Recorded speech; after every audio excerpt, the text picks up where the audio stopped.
اور پاکستان بھی اس سے مستثنا نہیں. نوجوان ہمارے جو ہیں وہ بہت بڑے چیلنج سے دوچار ہیں اخلاقیات کے حوالے سے. انہوں نے یہ بھی کہا کہ ہمارا جو فیملی یونٹ ہے یعنی جو خاندانی آئلی نظام ہے وہ بہت بڑے چیلنج سے دوچار ہے, شکست و ریخت کی ایک عمل سے گزر رہا ہے.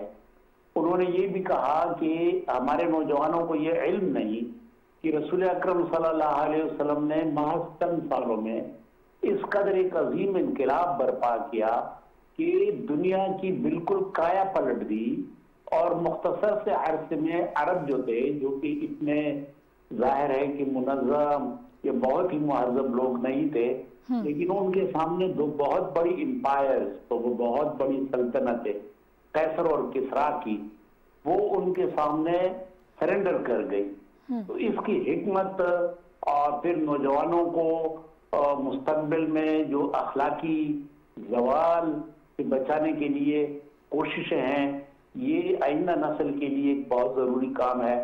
اور وزیر اعظم صاحب نے کہا کہ اس مقصد کے لیے میں یہ اتھارٹی قائم کر رہا ہوں جس کا کام یہ ہوگا کہ وہ ان موضوعات پر ریسرچ کرے, پورے ملک کے اندر سیرت رسول کے ساتھ بالکل بالعموم اور اس کے رحمت للعالمین کے پہلوؤں کے ساتھ بالخصوص نوجوانوں کو, عام لوگوں کو, ٹیچرز کو, ممبر و محراب کو منسلک کر لیں اور اس طریقے سے اس حوالے سے ایک بہت بڑی تبدیلی کا پیش خیمہ بنے.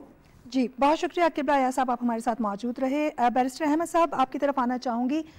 وزیر اعظم نے آج کی اس تقریب میں بہت زیادہ زور دیا نوجوانوں کی بہترین تربیت پر. ان کا کہنا یہ ہے کہ کئی طرح کا مواد ہے, نازیبہ مفاد ہے جو کہ مختلف ذریعوں سے جب نوجوانوں تک پہنچتا ہے تو ڈسٹریکشن کی بہت سی وجوہات ہمارے پاس موجود ہیں. آپ کیا سمجھتے ہیں کہ کیا اقدامات ہمیں لینے ہوں گے کہ جب ہم واقعی مدینے کی ریاست کی بات کرتے ہیں, کردار کی صلاحیت کی بات کرتے ہیں, ایک مضبوط نوجوان کی بات کرتے ہیں, تو کیا کرنا ہوگا ہمیں؟ تھینک یو جی. میں ونس اگین بالکل قبلہ یا صاحب سے اس حد تک ضرور اگری کروں گا کہ یہ بہت ہی امپورٹنٹ ٹاپک ہے, بلکہ ایک مسلمان کے لیے کیا کسی بھی دو انسان کے شخص کے لیے اس سے زیادہ امپورٹنٹ بات کوئی نہیں ہے. دیکھیں نبی پاک صلی اللہ علیہ وسلم کی اگر آپ زندگی کا تذکرہ کریں گے تو I will start with the most important thing, اور وہ ہے ان کا آخری خطبہ, بیکاز وہ تھا مشعل راہ for the times to come. وہ آخری خطبہ جو ہے وہ مسلمانوں کو ایڈریس نہیں تھا, وہ یا ایھا الذین آمنوا یعنی کہ پوری کی پوری دنیا کی جتنی عوام تھی ان کو ایڈریس تھا. اور اس کے اندر جو بیسس تھی انہوں نے ایک اچھی فلاحی ریاست کی, ایک انسانیت کی وہ سیٹ کی, اور جس میں بڑی زبردست باتیں کی گئیں کہ کسی گورے کو کالے پر, کالے کو گورے پر, عربی کو اجمی پر, اجمی کو عربی پر فوقیت حاصل نہیں ہے. اسی کو اٹھا کر 1948 میں یونائٹڈ نیشنز نے اپنے چارٹر کا پریمبل بنایا. سو حضور پاک صلی اللہ علیہ وسلم کو نہ کہ صرف مسلمان بلکہ پوری دنیا, بلکہ تمام انسانیت جو ہے وہ one of the greatest personality سمجھتی ہیں, اور بہت ساری کتابوں میں has been declared as number 1. ان کو رول ماڈل بنا کر جب آپ آگے لے کر چلتے ہیں تو ایک رحمت للعالمین جو اتھارٹی ہے اس کا قیام بالکل ایک بڑا خوش آئند ہے. میں اس چیز کو ویلکم کرتا ہوں, بٹ میں ساتھ ساتھ وزیر اعظم صاحب سے یہ ضرور ریکویسٹ کروں گا کہ اس اتھارٹی کے ٹی او آرز کو سیٹ کرنا بہت امپورٹنٹ ہے. اس اتھارٹی کے ٹی او آرز میں جو چیز وہ ریگولیٹ کروانا چاہتے ہیں وہ بہت زیادہ امپورٹنٹ ہے. ان ریگولیٹڈ چیزوں میں ایسی چیزیں مت ڈالی جائیں جس میں کوئی بھی کسی قسم کی سیاست کا, کوئی بھی ایسی چیز کا جس سے chances of I would say کہ ریلے جو ہیں وہ بڑھ جائیں. اس میں وہ باتوں کا تذکرہ کرنا چاہیے جو آج کل جن بنیادی وجوہات کی وجہ سے ہماری اسٹیٹ کے اندر شارٹ کمنگز ہیں, ہمارے معاملات میں شارٹ کمنگز ہیں. ایتھکس کی بات کی, نوجوانوں کی جس طرح آپ نے بات کی, نوجوانوں کی بے راہ روی کی بات کی, اس اتھارٹی کے اندر جو ممبرز ہوں گے ان کا ایک کوالیفیکیشن کرائٹیریا بہت امپورٹنٹ ہے, اور وہ جسٹ بیکاز کسی شخص کی داڑھی ہے یا جسٹ بیکاز کوئی شخص اپنے آپ کو دینی کلیم کرتا ہے اس کو اس اتھارٹی میں ڈال دینا مناسب نہیں ہوگا. اس کا مشاہدہ بہت ضروری ہوگا کہ کون ایسا شخص ہے جو نبی پاک صلی اللہ علیہ وسلم کی جو سیرت ہے اس کو سمجھتا ہے, اس کے اوپر پڑھائی کی ہوئی ہے. اور ساتھ ساتھ اس اتھارٹی میں یہ ضروری نہیں کہ people from religious walks of life ڈالے جائیں, اس میں ایسے لوگ بھی ڈالے جائیں جو کہ شاید ایک completely different walk of life سے ہیں بٹ ان کا مشاہدہ نبی پاک صلی اللہ علیہ وسلم کی ذات کے اوپر بڑا گہرا ہے. نان مسلمز نبی پروفٹ کے اوپر بہت اچھی طریقے سے لکھا گیا ہے. بہت سارے سکھ ایسے ہیں جن کی کتابیں ہم نے پڑھی ہیں, کتابیں نبوی ہے بہت ساری, جن کو ڈالا جائے تاکہ ایک جامع ٹائپ, ایک پراپر ایک ایسی چیز سامنے آئے جو میں سمجھتا ہوں کہ ہمارے وزیر اعظم صاحب لانا چاہ رہے ہیں.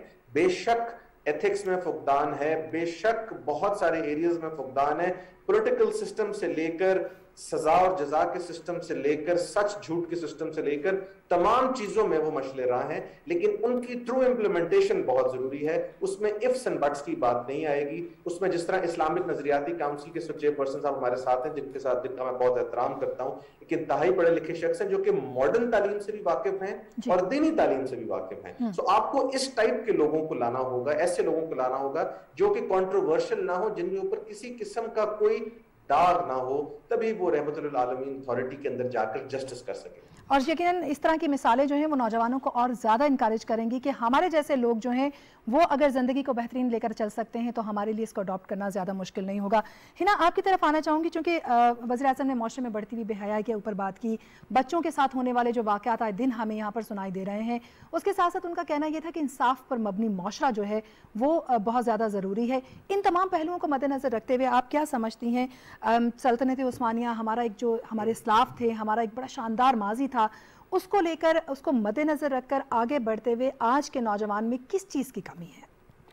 بہت شکریہ عالیہ. جس طرح ہمارے گیسٹ بات کر رہے تھے, وزیر اعظم کی طرف سے اس اعلان کا ہونا اور اس موقع پہ بہت خوش آئند ہے اور اس کو بہت اچھے طریقے سے یوٹیلائز کیا جا سکتا ہے. سب سے پہلے تو آپ اگر قومی سطح پہ دیکھیں, کردار سازی کی بات ہو رہی ہے, نوجوانوں کی کردار سازی ہی نہیں پوری قوم کی کردار سازی کی یہاں پہ بات ہو رہی ہے اور یہ بہت خوش آئند اقدام ہے. اس کے ساتھ ساتھ جس طرح سے کہا گیا TORs بنائے جائیں اور اس کو کسی ایک طرف ٹلٹ نہیں ہونے دینا چاہیے, کوئی اس میں سیاسی پہلو نہیں ہونا چاہیے. یہ صرف اور صرف قوم اور مذہب کی بہتری کے لیے, مذہب کے بہتر تشخص کے لیے یوز ہونی چاہیے یہ اتھارٹی جس کا آج قیام عمل میں لایا گیا ہے. اور جو ہم پہلے بھی بات کر رہے تھے کل اسلاموفوبیا کی, جیسے آج بھی پرائم منسٹر نے بات کی کہ کس طرح سے ویسٹ پروپیگنڈا کرتا ہے اگینسٹ اسلام, تو اس اتھارٹی کو یوز کرتے ہوئے ہم اپنا نیریٹو پوری دنیا تک پہنچا سکتے ہیں. سب سے پہلے ہم اپنے کنڈکٹ کو بہتر کریں اپنے ملک کے اندر, اور اس کے بعد ہم اس اتھارٹی کے ذریعے ایسے اقدامات, ایسے پروگرامز انٹرنیشنل لیول پہ لے کے جائیں جہاں پہ ہم اسلام کا جو بہتر اور اصل تشخص ہے جو کہ ویسٹرن میڈیا نے اس وقت تباہ کر دیا ہے, ہم اس کو پوری دنیا تک پہنچائیں. جس طرح سے ویسٹ میں بہت ساری تنظیمیں بن چکی ہیں جو اسپیسیفکلی اسلام کے اگینسٹ کام کر رہی ہیں, اس اتھارٹی کو یوز کرتے ہوئے ہم اس طرح کے پروگرامز کنڈکٹ کروائیں, ان کے ملکوں میں جا کے ہم یہاں سے اپنے اسکالرز کو بھیجیں. جیسے ہمارے ساتھ پروگرام میں ابھی علامہ صاحب بھی موجود ہیں, یہ لوگ جا کے حضرت محمد صلی اللہ علیہ وسلم کی جو ٹیچنگز ہیں, جو اسلام کی ٹیچنگز ہیں, ان کو پوری دنیا تک پہنچائیں. تو اس مقصد کے لیے اس اتھارٹی کا یوز ہونا بہت ضروری ہے. ٹھیک ہے, بہت شکریہ ہنا, آپ نے رحمت للعالمین کانفرنس پر بات کی اور یقیناً وزیر اعظم نے بڑا واضح پیغام دیا ہے کہ ہمارا معاشرہ برائیوں سے تبھی پاک ہوگا کہ جب ہم مدینہ کی ریاست اور جب ہم اپنے اسلاف کی اور اپنی شاندار ماضی کا تذکرہ کرتے ہیں. تو انہوں نے اپنے اس خطاب میں سلطنت عثمانیہ کا تذکرہ کیا کہ کس طریقے سے اس کے جو حقائق ہیں وہ بھی ہمارے نوجوانوں تک پہنچنے چاہیے, اور اسی پر ہم آج کے اس پروگرام میں ہم نے بات بھی کی. آگے بڑھتے ہوئے اب ہم بات کر لیتے ہیں بھارت اور چائنا یا لداخ کے معاملے پر. یہ ایک ایسا معاملہ ہے, اگر ہم 2020 کی بات کرتے چلیں تو اس پر کافی بار بات چیت کی گئی, جھڑپیں بھی ہوئیں. وہ علاقے, وہ ایریاز جن کو لائن آف ایکچوئل کنٹرول کے حوالے سے اگر ہم ان کی بات کریں تو یقیناً یہ وہ ایریاز ہیں جن پر بھارت یہ دعوے داری کرتا ہے کہ وہ لائن آف ایکچوئل کنٹرول کو تسلیم نہیں کرتا. تو دوسری طرف چائنا کی طرف سے بھارت کی طرف سے کی جانے والی جو دراندازی ہے اس کے اوپر مسلسل بات کی جاتی ہے. اس وقت بھی یہ معاملہ کہاں کھڑا ہوا ہے, اور در حقیقت اگر ہم لداخ کی بات کرتے چلیں, بہت سرد علاقہ ہے اور یہ جو مہینے سردی کے ہوتے ہیں اکثر دنیا سے اس کا رابطہ کٹ کے رہ جاتا ہے, لیکن وہاں پر اس وقت بھارتی فوجوں کی موجودگی, اور بھارت ایک طرف تو اپنی فوجیں بڑھا رہا ہے لیکن دوسری طرف چائنا پر الزام عائد کر رہا ہے کہ وہ اپنی مختلف ایریاز میں اپنی فوجوں کی موجودگی بڑھا رہا ہے, اور اس صورت میں جو مذاکرات کے بھی دور ہوئے ہیں وہ بھی بے سود رہیں گے اور اس مسئلے کا کوئی حل نہیں نکلے گا. حقائق کیا ہیں اس پر بات کریں گے. لیفٹیننٹ جنرل ریٹائرڈ محی الدین حیدر صاحب نے ہمیں جوائن کیا. السلام علیکم سر.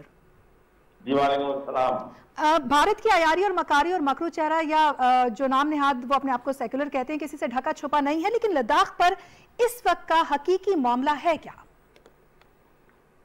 وہاں پر جو لائن آف ایکچوئل کنٹرول ہے اس کو چائنا نہیں مانتا. وہ کہتا ہے کہ بھارت ہمارا جو علاقہ ہے چائنا کا اس پر قابض ہے اور وہ علاقہ اس پر چائنیز کا حق ہے. جس کو انڈیا جو ہے کنٹیکٹ کرتا ہے، اور اس لیے یہ ٹینشن جو ہے انریزالوڈ ایشو ہے. اور پچھلے دن جو آپس میں ان کی لڑائی ہو گئی تھی جس میں انہوں نے مکے بازی سے زیادہ کام لیا اور اس کے اندر بھی کافی آدمی مارے گئے تھے، تو بہت ٹینشن تھی. تو اس کے بعد یہ طے پایا، پہلے سے طے تھا کہ ہم یہاں ہتھیار نہیں رکھیں گے تاکہ یہ ایسکلیٹ نہ ہو جائے، آگے بڑھ نہ جائے بات.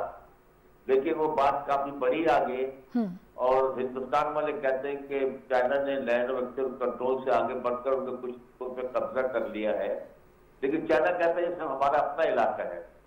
تو اس پہ یہ طے پایا کہ یہ لوکل پہلے لیول پہ بات ہوتی تھی، اس کا لیول ریز کیا گیا کہ کور کمانڈر لیول کے مذاکرات ہوں گے دونوں سائڈ سے. تو 12 ایسے دور ہو چکے ہیں کور کمانڈر کی ملاقاتوں کے، لیکن اس میں کوئی نتیجہ نہیں نکل سکا جس سے کہ وہاں پر امن قائم ہو سکے اور ٹینشن کم ہو سکے اور دونوں طرف سے فوجیں پیچھے چلی جائیں. تو چائنا تو اپنا علاقہ کبھی بھی اس سے دستبردار نہیں ہوگا، اور ہندوستان جو ہے وہ میرے خیال میں حالانکہ اس نے تعداد اپنی فوجوں کی بڑھائی ہے، کچھ سڑکیں بنا رہے ہیں، انفراسٹرکچر بنا رہے ہیں، لیکن میرے خیال میں چائنا کے آگے وہ ٹھہر نہیں سکے گا وہاں پر. چائنیز فورسز بہت اسٹرانگ ہے اور وہ سمجھتی ہے ہمارا کلیم ہے تو ہم جو ہے کسی صورت میں بھی دستبردار اس سے نہیں ہوں گے. ٹھیک ہے لیفٹیننٹ صاحب، آپ ہمارے ساتھ موجود رہیے. پنسوٹا صاحب، میں آپ کی طرف آنا چاہوں گی. ابھی حال ہی میں بات کرتے چلیں، جیسے ہم نے تذکرہ کیا 2 اکتوبر کا بھی بھارتی فوجی سربراہ جو ہیں ان کا کہنا یہ ہے کہ جو لداخ کے سرحدی علاقے ہیں ان میں چینی افواج نے اپنی فوجوں کی جو تعیناتی ہے اس کا سلسلہ جاری رکھا ہوا ہے. ایک طرف تو بھارت یہ کہتا ہے کہ ہم ہر طرح کی جو سچویشن ہے اس کو کنٹرول کرنے کے لیے تیار ہیں، ہماری فوجیں بھی تیار ہیں. دوسری طرف وہ کہتے ہیں کہ ہماری فوجیں وہاں موجود ہی نہیں ہیں اور چائنا مختلف علاقوں پر جو ہے وہ قبضہ کرتا چلا جا رہا ہے. کب تک بھارت منہ کی کھاتا رہے گا اور جھوٹ بولتا رہے گا؟ دیکھیں جی، بھارت کے ساتھ جو سب سے سیریس پرابلم ہے وہ میرے نزدیک وہی پرابلم ہے کہ ان کے کال اور تضاد میں فیل جو ہے نا پراپر کال اور فیل میں تضاد ہے، آپس میں کال اور فیل میں تضاد آپس میں کوئی کوہیرنس نہیں نظر آتی آپ کی. اور اس کی سب سے بیسک ریزن یہ ہے کہ they are trying to play on the offensive on various borders. Pakistan کے بارڈر پر بھی ایسے کر رہے ہیں، جس جگہ پر ان کو موقع ملتا ہے وہ یہ کر رہے ہیں کہ offensive پر کھیلتے ہیں اور اس کے بعد یہ کہتے ہیں کہ ہمارے ساتھ زیادتی ہو رہی ہے، دوسری فوج جو ہے وہ ہمارے پر اٹیمپٹ کرتی ہے، دوسری فوج ہمارے پر اٹیک کرتی ہے، ناٹ ریئلائزنگ کہ this is not the world that we are living in جس پر آپ offensive پر کھیلیں. وار کی اسٹریٹجی اس وقت پوری دنیا میں is the most redundant strategy in the world. Germany 2 world wars لڑ کے صرف نیشنل کوسٹ گارڈ کے ساتھ ایگزسٹ کر رہا ہے. This is not a time to be living in that strategy کہ جی ہم ہر وقت لڑیں گے. اگر آپ دیکھیں کہ جنرل جو ان کا جنرل نروائن ہے، ان کی ریسنٹ سٹیٹمنٹ یہ ہے کہ جی ہم بڑا کلوز آئی رکھ رہے ہیں on the Chinese activities with the border، اور ساتھ ساتھ بیسکلی کہنا یہ چاہ رہے ہیں کہ آپ کو ہم ون وے اور دی ادر تھریٹ کر رہے ہیں. اگر آپ چائنیز آرمی کو تھریٹ کریں گے تو آپ کے ساتھ وہی ہوگا جو آپ کو منہ کی کھانی پڑے گی. یہ ہے تو شاید مثال، لیکن اس کی پراپر ویڈیو فوٹیجز موجود ہیں کہ جس طرح آپ کے سولجرز کو منہ کی ایکچولی کھانی پڑی اور نیچے گرنا پڑا اور بڑے آپ کے برے حالات ہوئے. At this point in time we are living in a world where you have to find peace. ایک دوسرے کے ساتھ نیگوسیشن کا ٹائم ہے. افغانستان کے اپنے ایشوز ہیں، نیبرہڈ میں اور پرابلمز ہیں، لیکن اپنے سائز سے بڑے کے ساتھ لڑنے کی ایک تو جسارت کرنا اور اس سچویشن میں جا کے اپنے آپ کو پلیس کرنا، میں سمجھتا ہوں انڈیا کی بالکل خام خیالی ہے. اس ٹائم پر ان کو بالکل اس قسم کی چیز کی ضرورت نہیں ہے. This issue must be resolved through dialogue. China کی انٹینٹ بڑی کلیئر ہے، they want to resolve it and they want to resolve it outright. لیکن اگر وہ سمجھتے ہیں کہ انڈین پرسیپشن جو ہے میڈیا میں یہ جائے کہ ہم نے چائنا کو شکست دے دی یا ہم چائنا سے گھبراتے نہیں ہیں، ہم چائنا سے ڈرتے نہیں ہیں، I think this will play a negative role اور انڈیا کے لیے بڑا اس کا نقصان ہوگا. اور انڈیا کی ہمیشہ آپ نے بات بالکل درست کی کہ منہ کی کھانی پڑتی ہے. انڈین آرمی چاہے افغانستان ایشو ہو، پاکستان ایشو ہو، بلوچستان ہو، کلبھوشن یادو ہو یا تیز فینٹاسٹک ہو، ان کو ہر جگہ اپنی جو ہے اس کی کا سامنا کرنا پڑتا ہے اور ان کے حالات ہمیشہ برے ہی ہوتے ہیں. تو اس لیے they need to rethink their strategy. Narendra Modi سے باہر آ جائیں، جس طرح میں نے کل کہا تھا کہ ایک دہشت گرد اسٹریٹجی اور ایک ٹیررسٹ اسٹریٹجی سے باہر آ کے they should start thinking like a proper army، جس طرح باقی دنیا کی decent armies in the world are existing. ٹھیک. لیفٹیننٹ صاحب، میں آپ کی طرف واپس آنا چاہوں گی. آپ نے کہا 12 دور مذاکرات کے ہو چکے ہیں، 13واں دور اکتوبر کے دوسرے ہفتے میں جو ہے وہ ہونا ہے، یعنی